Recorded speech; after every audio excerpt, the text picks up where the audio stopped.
Hello everyone. ടെക്നോളജിയൊക്കെ ഒരുപാട് advanced ആയിട്ടുള്ള ഒരു കാലഘട്ടത്തിലാണ് നമ്മൾ ജീവിക്കുന്നത്, അല്ലെ? ഇന്നത്തെ ഈ കാലഘട്ടത്തെ കുറിച്ച് പറയാനാണെങ്കിൽ നമുക്ക് ഒരുപാട് കാര്യങ്ങളുണ്ട്.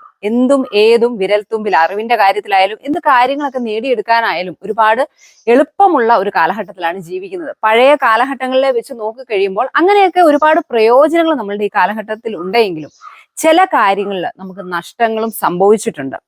പഴയ കാലഘട്ടങ്ങളെ വെച്ച് നോക്കുമ്പോൾ ഈ പുതിയ ഒരു കാലഘട്ടത്തിൽ അതിൽ എടുത്തു പറയേണ്ട ഒരു മേഖലയാണ് ബന്ധങ്ങൾ അഥവാ റിലേഷൻഷിപ്പിന്റെ കാര്യത്തിൽ. ഏകദേശം ഒരു ഉദാഹരണം ഞാൻ പറയുകയാണ്. ഒരു 50 വർഷം ഒക്കെ ഒരു ബാക്ക്, അല്ലെ ഒരു 25 അങ്ങനെയൊക്കെ ഒരു കാലഘട്ടത്തിലേക്ക് നമ്മൾ വർഷം മുമ്പുള്ള ഒരു ഇതിലേക്ക് പോകുമ്പോൾ റിലേഷൻഷിപ്പ് ഒക്കെ നോക്കി കഴിഞ്ഞു കഴിഞ്ഞാൽ കൂടുതൽ അടുപ്പമുണ്ട് ബന്ധങ്ങൾ തമ്മിൽ. അത് ഹസ്ബൻഡ് ആൻഡ് വൈഫ് ആണെങ്കിലും കുടുംബത്തിലുള്ളവരൊക്കെ തമ്മിലായാലും മക്കളും മാതാപിതാക്കളും അടുത്ത ബന്ധുക്കൾ തമ്മിലും സുഹൃത്തുക്കൾ എല്ലാ റിലേഷൻഷിപ്പും നല്ല ദൃഢതയുള്ള ഒന്നായിരുന്നു, അല്ലെ? ഇന്ന് നമുക്ക് മറ്റുള്ളവരോട് ആശയവിനിമയം നടത്താൻ ദൂരെയുള്ളവരോട് പോലും അടുത്ത് നിന്ന് സംസാരിക്കുന്ന രീതിയിലേക്ക് കാര്യങ്ങൾ മാറിയെങ്കിൽ പോലും ബന്ധങ്ങൾക്ക് ആ പഴയ ദൃഢത നമുക്ക് വീണ്ടെടുക്കാൻ അല്ലെങ്കിൽ ഡെവലപ്പ് ചെയ്തെടുക്കാൻ ഇന്നത്തെ ഈ കാലഘട്ടത്തിൽ കഴിഞ്ഞിട്ടില്ല എന്നുള്ളത് നമ്മൾ അംഗീകരിക്കേണ്ട ഒരു യാഥാർത്ഥ്യം തന്നെയാണ്. പലപ്പോഴും ഈ ഒരു റിലേഷൻഷിപ്പ് നല്ല എഫക്റ്റീവായിട്ട് കൊണ്ടുപോകാൻ നമുക്ക് കഴിയാത്തത് നമ്മളുടെ ഭാഗത്തു നിന്നുള്ള ഒരു ശ്രമത്തിന്റെ കുറവാണ് എന്ന് നമുക്കൊന്ന് ചിന്തിച്ചു നോക്കിയാൽ മനസ്സിലാക്കാം. പ്രത്യേകിച്ചും നമ്മൾ പാർട്ട്നേഴ്സിന്റെ ഒരു കാര്യത്തിലേക്ക് വന്നു കഴിഞ്ഞാലും ഇന്നത്തെ ഈ കാലഘട്ടത്തിൽ നമ്മൾ പറയും ഒരു റിലേഷൻഷിപ്പിലായി അതൊരു വിവാഹ ജീവിതത്തിലേക്കൊക്കെ ആകുന്നത് ആ ഒരു സമയത്തിലേക്ക് വരുമ്പോൾ ഒരുപാട് സംസാരിച്ചിട്ടാണ്, അല്ലെ, പരസ്പരം മനസ്സിലാക്കിയിട്ടാണ് ഞങ്ങള് വിവാഹ ജീവിതത്തിലേക്ക് കടക്കുന്നത് എന്നൊക്കെ പറഞ്ഞാലും ആ ഒരു റിലേഷൻഷിപ്പ് നമ്മൾ സ്റ്റാർട്ട് ചെയ്ത് കഴിയുമ്പോൾ അതായത് ഒരു വിവാഹത്തിലേക്ക് കടന്നു കഴിയുമ്പോൾ പലപ്പോഴും കുറച്ചു കാലം കഴിയുമ്പോൾ തന്നെ പരസ്പരം ഒന്നും സംസാരിക്കാനില്ലാത്ത ഒരവസ്ഥ, മുഖത്തോട് മുഖം നോക്കാൻ താല്പര്യമില്ലാത്ത ഒരു അവസ്ഥ, അങ്ങനെ പരസ്പരം ഒരു അപരിചിതരായിട്ട് മാറുന്ന ഒരു അവസ്ഥയാണ്. എന്നാലും ഞാൻ നേരത്തെ പറഞ്ഞ ഒരു പഴയ കാലഘട്ടം, ഒരു 25 അല്ലെങ്കിൽ നമ്മുടെ മാതാപിതാക്കളുടെ ഒരു കാലഘട്ടത്തിലേക്കൊക്കെ നോക്കിയാൽ അവരൊക്കെ ഈ വിവാഹ ജീവിതത്തിലേക്ക് കടന്ന് അന്നത്തെ ഒരു കാലഘട്ടത്തിൽ വരുമ്പോൾ പരസ്പരം സംസാരിക്കാൻ പോലും ചിലപ്പോൾ കഴിഞ്ഞിട്ടുണ്ടാവില്ല. പക്ഷെ കാലങ്ങൾ കഴിയുമ്പോൾ അവര് തമ്മിൽ ഉണ്ടാക്കിയെടുക്കുന്ന ആ ഒരു ബോണ്ട് എന്ന് പറയുന്നത് ഇന്നത്തെ ഈ തലമുറയ്ക്ക് അന്യം നിന്നു പോകുന്ന ഒന്ന് തന്നെയാണ്. അപ്പൊ നല്ല ഒരു റിലേഷൻഷിപ്പ് ഡെവലപ്പ് ചെയ്തെടുക്കണമെങ്കിൽ അവിടെ നമ്മുടെ ആത്മാർത്ഥമായ ശ്രമമാണ് ആവശ്യം. ഇന്നത്തെ ഈ വീഡിയോയിൽ എങ്ങനെ നമുക്ക് നമ്മളുടെ റിലേഷൻഷിപ്പ് നല്ല സ്ട്രോങ് ആയിട്ട് ഡീപ്പായിട്ട് കൊണ്ടുപോകാന്നുള്ള കാര്യങ്ങൾ നോക്കാം. ബന്ധങ്ങൾ ദൃഢമാകണമെങ്കിൽ ഏറ്റവും അത്യാവശ്യമായിട്ട് വേണ്ട കാര്യം എന്ന് പറയുന്നത് കമ്മ്യൂണിക്കേഷൻ അഥവാ ആശയവിനിമയമാണ്. എഫക്റ്റീവായിട്ടുള്ള ഒരു കമ്മ്യൂണിക്കേഷൻ ഡെവലപ്പ് ചെയ്തെടുക്കാനായിട്ട് നമുക്ക് കഴിയണം. നമ്മളിൽ പലർക്കും ഇന്ന് പരസ്പരം സംസാരിക്കാനോ നമ്മളുടെ ഉള്ളിലുള്ള ഫീലിങ്സ് അല്ലെ തോട്ട്സ് നമ്മളുടെ പാർട്ട്ണറോട് പറയാനോ താല്പര്യവും ഇല്ല, നേരവുമില്ല.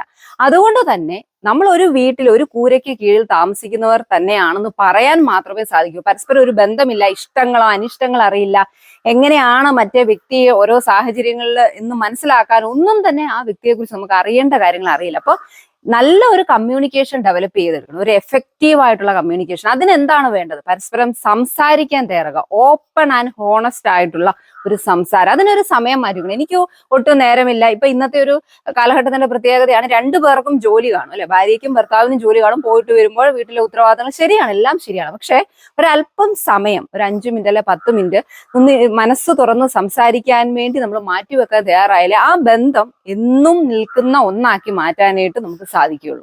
ക്വാളിറ്റി ടൈം, നമ്മൾ സമയം ഒരല്പമെങ്കിലും നമ്മളുടെ ജീവിത പങ്കാളിക്ക് വേണ്ടി മാറ്റി വെക്കാനായിട്ട് നമ്മൾ തയ്യാറായെങ്കിൽ മാത്രമേ ബന്ധങ്ങൾ കൂടുതൽ നല്ല രീതിയിൽ നമുക്ക് കൊണ്ടുപോകാനായിട്ട് സാധിക്കുകയുള്ളൂ.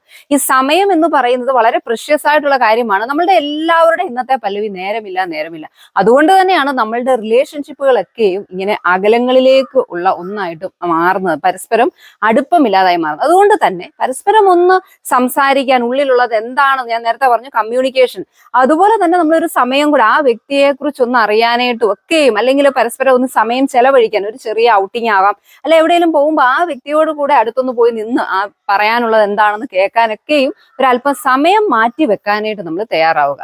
ആക്റ്റീവ് ലിസണിങ് വളരെ വളരെ ഇമ്പോർട്ടൻ്റ് ആയിട്ടുള്ള ഒരു കാര്യമാണ്. ലിസൺ ചെയ്യാനായിട്ട്, അതും ശ്രദ്ധാപൂർവം നമ്മളുടെ പങ്കാളി പറയുന്നത് കേൾക്കാനായിട്ട് തയ്യാറാവുക എന്നുള്ളത്. പലപ്പോഴും പറയാനുള്ളത് പരാതികളായിരിക്കാം, ആ വ്യക്തിയുടെ വിഷമതകളായിരിക്കാം, കേൾക്കാൻ താല്പര്യമില്ലാത്ത ഒരു മനോഭാവമാണ് നമ്മൾ പുലർത്തുന്നതെങ്കിൽ പരസ്പരമുള്ള അകലിച്ച കൂടാനേ അത് കാരണമാവുകയുള്ളൂ.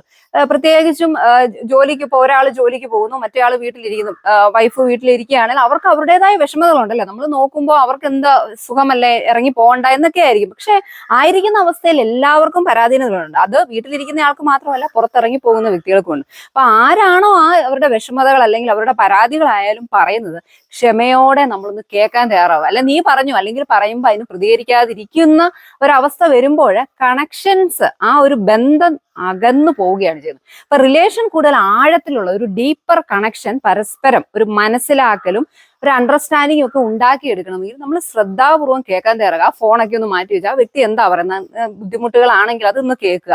അല്ല അവരുടെ വിഷമതകളാണ് പറയുന്നതെങ്കിൽ ഒന്ന് ആശ്വസിപ്പിക്കാൻ തയ്യാറാകുക. ഇങ്ങനെയൊക്കെ നമ്മൾ ചെയ്താൽ മാത്രമേ ആ ഒരു റിലേഷൻഷിപ്പ് നമുക്ക് നല്ല രീതിയിൽ മുമ്പോട്ട് കൊണ്ടുപോകാനായിട്ട് സാധിക്കുകയുള്ളൂ. മ്യൂച്വൽ റെസ്പെക്ട്, പരസ്പരം ബഹുമാനം കൊടുക്കാൻ തയ്യാറാവുക. ഈ ബഹുമാനം എന്നും സ്നേഹം എന്നും ഒക്കെ നമ്മൾ പറയുന്നത് കൊടുത്താലേ നമുക്ക് തിരിച്ചു കിട്ടുകയുള്ളൂ. നമ്മൾ കൊടുത്തതിലും ഏറെ നമുക്ക് കിട്ടണമെങ്കിൽ കൊടുക്കാനുള്ള മനസ്സ് കാണിക്കുക. അതുകൊണ്ട് തന്നെ പലപ്പോഴും പലരും പറയുന്നത് കേട്ടിട്ടുണ്ട്, എന്നെ എന്റെ ജീവിത പങ്കാളി പൊതു സദസ്സിൽ അല്ലെ ബന്ധുക്കളുടെയൊക്കെ മുമ്പിൽ വെച്ച് വളരെ മോശപ്പെട്ട രീതിയിൽ അല്ലെ കളിയാക്കുന്ന രീതിയിൽ സംസാരിക്കും. ചിലപ്പോൾ ഒന്നും ഉള്ളിൽ വെച്ചുകൊണ്ടായിരിക്കില്ല ആ വ്യക്തി കളിയാക്കുന്നത്, എന്നാലും മറ്റേ ആ ഒരു വ്യക്തിക്ക്, പാർട്ട്ണർക്ക് അത് വളരെയധികം അപമാനകരമായിട്ട് തോന്നും. അപ്പൊ ഇങ്ങനെ നമ്മളൊരു ആറ്റിറ്റ്യൂഡ് കാണിച്ചു കഴിഞ്ഞാൽ തിരിച്ച് അവരുടെ ഭാഗത്തു നിന്നും അങ്ങനെ തന്നെ വരുള്ളൂ. അപ്പം മക്കളുടെ മുമ്പിലായാലും അല്ലെങ്കിൽ നമ്മളുടെ മക്കളുടെ മുമ്പിൽ അല്ലെ കുടുംബത്തിലുള്ള അപ്പന്റെ അല്ലെ അമ്മയുടെ ഒക്കെ മുമ്പിൽ വെച്ചും ജീവിത പങ്കാളിയോട്, അത് ഭാര്യയായാലും ഭർത്താവായാലും ബഹുമാനത്തോടെ സംസാരിക്കാനായിട്ട് പഠിക്കും. എക്സ്പ്രസ് ഗ്രാറ്റിറ്റ്യൂഡ്, നന്ദി പറയാനായിട്ട് തയ്യാറാവുക. ഒരു മടിയും വിചാരിക്കേണ്ട. ബന്ധങ്ങൾ കൂടുതൽ നന്നാകാനും, ഞാൻ നേരത്തെ പറഞ്ഞ പോലെ പരസ്പരമുള്ള ബഹുമാനം കൂട്ടാനും ഒക്കെയും നമ്മളെ സഹായിക്കുന്ന, നമ്മുടെ കുടുംബത്തിൽ ഒരു പോസിറ്റീവ് റീഇൻഫോഴ്സ്മെന്റ് കൊണ്ടുവരുന്ന ഒരു നല്ല ഒരു അറ്റ്മോസ്ഫിയർ ക്രിയേറ്റ് ചെയ്തെടുക്കാൻ സഹായിക്കുന്ന ഒരു പ്രധാനപ്പെട്ട ഘടകമാണ് നന്ദി. അത് പരസ്പരം പറയാൻ തയ്യാറാവുക. ഒരു ഭക്ഷണം നല്ല രീതിയിൽ ഭാര്യ പാകം ചെയ്ത് കൊണ്ടുവരികയാണ് എങ്കിൽ, നല്ലതാണെങ്കിൽ നല്ലതാണെന്ന് പറയാനായിട്ട് പഠിക്കുക. തിരിച്ച് ഭർത്താവാണെങ്കിലും എന്തെങ്കിലും നമ്മളുടെ കാര്യങ്ങൾ അറിഞ്ഞ് ചെയ്യുമ്പോൾ, അല്ലെ ഒരു വിഷമഘട്ടത്തിൽ നമ്മൾ ആശ്വസിപ്പിക്കുമ്പോൾ അവരോട് നമ്മളൊരു നന്ദി, എന്നോട് ഇങ്ങനെ പറഞ്ഞത് നന്ദി എന്ന് പറയുമ്പോൾ അവിടെ ഒരു കുറച്ചിലോ, അല്ലെങ്കിൽ പലരുടെയും ഒരു കൺസെപ്റ്റ് എന്ന് പറഞ്ഞു കഴിഞ്ഞാൽ, ഈ വിവാഹ ജീവിതം കഴിഞ്ഞു കഴിഞ്ഞാൽ പരസ്പരം നന്ദി പറയുക, അല്ലെ പരസ്പരം സ്നേഹത്തോടെ ഇതിന്റെ ഒന്നും ആവശ്യമില്ല. ഇതൊരു റിലേഷൻഷിപ്പിൽ ലൈഫ് ലോങ് ആണ്. ഇതൊരു ബാധ്യതയായിട്ട് കാണുന്നവരും വളരെയേറെയാണ്. ഇത് എന്തായാലും തുടങ്ങിപ്പോയി, അല്ലെങ്കിൽ ഇതൊരു ഭാരമാണ്, എന്റെ ജീവിതാവസാനം വരെ ഞാനിത് താങ്ങേണ്ടതാണ് എന്നുള്ള ഒരു കൺസെപ്റ്റ് ആണ് പലപ്പോഴും ഉള്ളത്. പകരം നമ്മൾ ആ റിലേഷൻഷിപ്പിനെ കാണേണ്ട രീതിയിൽ കാണുക. പരസ്പരം ഒരു സൗഹൃദവും സ്നേഹവും അങ്ങനെയൊക്കെ നമ്മൾ ഡെവലപ്പ് ചെയ്ത് എടുത്തു കഴിഞ്ഞെങ്കിൽ മാത്രമേ ആ വ്യക്തിയോട് സംസാരിക്കാൻ. നമ്മുടെ ജീവിതത്തിൽ നമുക്ക് ചില വ്യക്തികൾ പറഞ്ഞു കേൾക്കൊണ്ട്, എനിക്ക് വീട്ടിലേക്ക് വരുന്നതേ താല്പര്യമില്ല എന്ന്, വീട്ടിലേക്ക് ജോലി കഴിഞ്ഞ് വരാൻ ഇഷ്ടമില്ല, കാരണം വരുന്ന ഉടനെ ഭാര്യയുടെ പരാതികളും കുറ്റപ്പെടുത്തലുകളാണ്. എന്തുകൊണ്ടാണ് അവിടെ നമ്മൾ അവരെ ഒന്ന് കേൾക്കാൻ തയ്യാറായി ഒന്ന് ആശ്വസിപ്പിച്ചൊക്കെ കഴിഞ്ഞു കഴിഞ്ഞാൽ അവരും നമുക്ക് വേണ്ടി നമ്മൾ വരാൻ കാത്തിരിക്കും. തിരിച്ച് നമുക്ക് ഓടി നമ്മളുടെ വീട്ടിലേക്ക് നമ്മുടെ ഭാര്യയുടെ മക്കളുടെ കൂടെ സമയം ചെലവഴിക്കാൻ ചെല്ലാൻ താല്പര്യം തോന്നും. അപ്പൊ ഇവിടെയൊക്കെ നമ്മുടെ മനോഭാവമാണ് മാറ്റേണ്ടത്. ആ പരസ്പരമുള്ള ഒരു സ്നേഹവും വിശ്വാസവും ഒക്കെ ഡെവലപ്പ് ചെയ്തെടുക്കുക എന്ന് പറഞ്ഞാൽ അല്പം ബുദ്ധിമുട്ടുള്ള കാര്യമാണെങ്കിലും നമ്മൾ നേടിയെടുത്താൽ നമ്മളുടെ ജീവിതം അത് നല്ലൊരു സ്വർഗതുല്യമാക്കി മാറ്റിയെടുക്കാനായിട്ട് നമ്മളെ സഹായിക്കുന്ന ഒരു കാര്യമാണ്. Emotional support. പലപ്പോഴും ഏത് വ്യക്തികളാണെങ്കിലും അവർക്ക് മനസ്സിന് ബുദ്ധിമുട്ടുണ്ടാകുന്ന സാഹചര്യങ്ങൾ അല്ലെ ചലഞ്ചസ് ഒക്കെ ലൈഫിൽ ഉണ്ടാവും. അവിടെ നമ്മൾ നല്ലൊരു സപ്പോർട്ട് കൊടുക്കുന്ന വ്യക്തിയായി മാറുകയാണ്. നമുക്കറിയാം, നമ്മളൊരു വിഷമഘട്ടത്തിൽ ആശ്വസിപ്പിക്കുന്ന ഒരു നല്ല വാക്ക്, പോട്ടെ സാരമില്ല എല്ലാം ശരിയാകും എന്ന് പറയുന്ന ഒരു വ്യക്തി, അത് ചിലപ്പോൾ നമുക്ക് നല്ല പരിചയമില്ലാത്തൊരു വ്യക്തിയായിരിക്കാം, ചിലപ്പോൾ നമ്മുടെ ശത്രു ആയിരിക്കാം. ആരാണെങ്കിലും നമ്മളുടെ വിഷമതകളിൽ അല്ലെ പ്രശ്നങ്ങളിൽ ഒരു നല്ല വാക്ക് പറയുന്ന വ്യക്തികളെ നമുക്ക് ഒരിക്കലും ജീവിതത്തിൽ മറക്കാൻ സാധിക്കും. നമ്മൾ പറയും നമ്മളുടെ മരണം വരെ ആ വ്യക്തി അന്ന് പറഞ്ഞ ആ വാക്ക് എന്റെ മനസ്സിൽ ഇപ്പോഴും ഉണ്ട് എന്നല്ലേ. അപ്പൊ എന്തുകൊണ്ട് നമ്മളുടെ ഒരു ഈ റിലേഷൻഷിപ്പിലും നമുക്ക് അത് മെയിൻറ്റെയിൻ ചെയ്തുകൊണ്ട് വേണ്ടിട്ട് സാധിക്കുന്നില്ല? അപ്പൊ ഇമോഷണലി ഒരു സപ്പോർട്ട്, വിഷമവും വേദനയും വരുമ്പോ ഇവർക്ക് എന്നും വേദനയാണല്ല, ആ വ്യക്തിക്ക് എപ്പോഴും ഇതേ പറയാനുള്ളൂ എന്ന് പറയാതെ വിഷമതകളിൽ നമ്മളൊന്ന് ആശ്വസിപ്പിക്കണം, ഒന്ന് ചേർത്ത് പിടിക്കാൻ തയ്യാറാവുക. ഇവിടെ ഞാൻ എന്ന് പറയുന്ന വ്യക്തി ഇങ്ങനെയൊക്കെ നിന്നാലേ ലൈഫ് ആകുകയുള്ളൂ, അല്ലെങ്കിൽ എന്റെ കുടുംബജീവിതത്തിൽ എന്റെ സ്ഥാനം ഇത്ര ഉന്നതമായതാണ് എന്നൊക്കെയുള്ള ഒരു കൺസെപ്റ്റ്, പലപ്പോഴും ഒരു മിസ്കൺസെപ്ഷൻ നമ്മൾ പലർക്കും നമ്മുടെ ലൈഫിലുണ്ട്. ഒരിക്കലും ഞാനതൊരു മെയിൽ ഡോമിനൻസ് എന്ന് പറയില്ല, കാരണം ഇന്നത്തെ കാലഘട്ടത്തിൽ മെയിൽസ് ആയാലും ഫീമെയിൽസ് ആയാലും ആർക്കായാലും ഇതാണ് എന്റെ ഒരു സ്റ്റാൻഡ് എന്നുള്ള ഒരു ചിന്താഗതിയുണ്ട്. പരസ്പരം വിട്ടുവീഴ്ചയ്ക്കും അല്ലെങ്കിൽ ഒരു മനസ്സിലാക്കലിനും ഒരു സപ്പോർട്ടിനും ഒക്കെ നമ്മൾ തയ്യാറാവുക. അതോടൊപ്പം തന്നെ നമുക്ക് ചെയ്യാൻ പറ്റുന്ന ഒരു കാര്യമാണ് ചെറിയ ചെറിയ കാര്യങ്ങൾ, നമുക്കൊരു സർപ്രൈസ് ഒക്കെ കൊടുക്കുക എന്ന് പറയുന്നത്. പ്രത്യേകിച്ചും അത് ഒരു വലിയ ഒരു കോസ്റ്റ്ലി ആയിട്ടുള്ള കാര്യങ്ങളൊന്നും തന്നെ വേണ്ട. ചിലപ്പോൾ ചിലതൊരു നല്ല വാക്ക് വാക്ക് ആയിരിക്കാം, അല്ലെ ഒരു ബർത്ത്ഡേക്ക് അല്ലെ ഒരു വെഡിങ് ആനിവേഴ്സറിക്ക് ഒന്ന് വിഷ് ചെയ്യുക, അല്ലെ ഒരു ചെറിയ ഒരു സമ്മാനമാണെങ്കിലും എന്തെങ്കിലുമൊക്കെ വിശേഷ ദിവസം അല്ല ഒന്നുമില്ലെങ്കിൽ നമ്മളൊക്കെ കൊടുക്കുമ്പോൾ ഈ ഒരു കാര്യത്തിനും അത് ആ സമ്മാനത്തിന്റെ അല്ലെ കൊടുക്കുന്ന കാര്യത്തിന്റെ മൂല്യം കൊണ്ടല്ല അളക്കുന്നത്. പകരം ആ വ്യക്തി എനിക്ക് വേണ്ടി അത് ഓർത്തു, അതിനുവേണ്ടി സമയം മാറ്റി വെച്ചു, ആ ഒരു ശ്രമത്തെയാണ് നമ്മളുടെ ഉള്ളിൽ പലപ്പോഴും നമ്മൾ എനിക്ക് വേണ്ടി ചെയ്തല്ലോ എന്ന് വരുന്ന ഒരു ഇതിലേക്ക് കൊണ്ടുചെന്ന് എത്തിക്കുന്നത്.